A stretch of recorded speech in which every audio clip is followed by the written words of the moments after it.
Back on March 8th, we had our second Community Day of Service.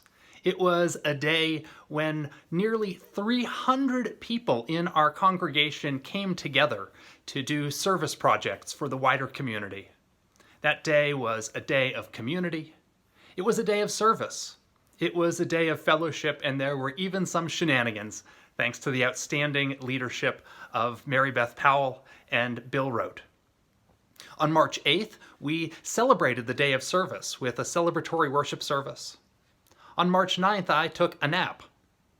And on March 10th, I came into my office and found all the boxes full of pledge forms ready to mail out. March 10th was also the day when we learned about the spread of COVID-19 here in the Triangle.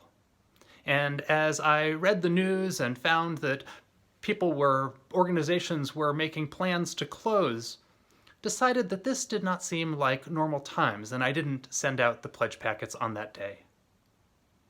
Since then, over the past several weeks, our staff and leaders and volunteers have done amazing work.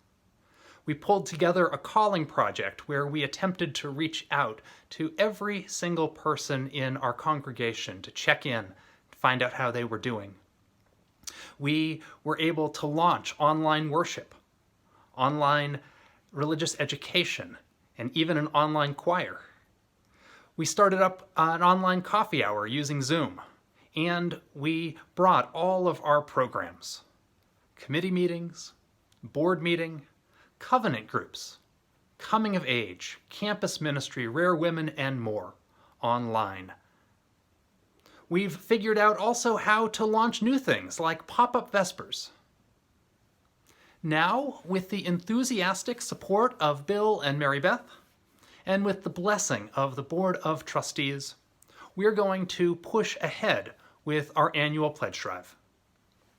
Thus far, I'm delighted to announce we've received 162 pledges for a little over $365,000. We've heard from about 50% of our members, and they've pledged about 70% of what was our original pledge goal. An enormous thank you to everyone who has pledged. Thank you, thank you, thank you. This week, we're reaching out to ask people who haven't already done so to pledge online, and we will be putting those pledge packets in the mail on Monday, April 27th. I want to say a few words about the pledge drive. First, if you're a person who has lost your job, if you're worrying about how you're going to eat, keep a roof over your head, or how you're going to pay your bills, we are not asking you to pledge. In fact, we've had a number of people send in generous contributions to the minister's discretionary fund so that the church can provide financial support to our members. If you do have the means to do so, we're asking you to go ahead and make your pledge so that we can budget for the next church year. Your giving allows us to offer worship, religious education, music, fellowship, pastoral care, social justice, and so much more. It allows us to pay our staff, Marion, Glenn, Dana, Rachel, and Kat, for their amazing work. It allows us to continue to advance our mission of nurturing our spirit, caring for one another, and changing the world with our love. If you have the ability to do so, I invite you to make a pledge to invest in your values.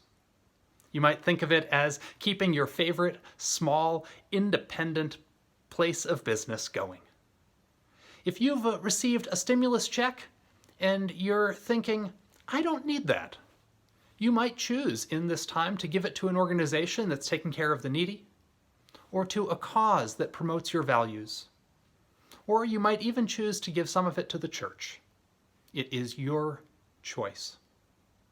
We're also going to be rolling out soon ways to keep you more informed about the church's finances, in the interest of being transparent about the church's financial health in these times.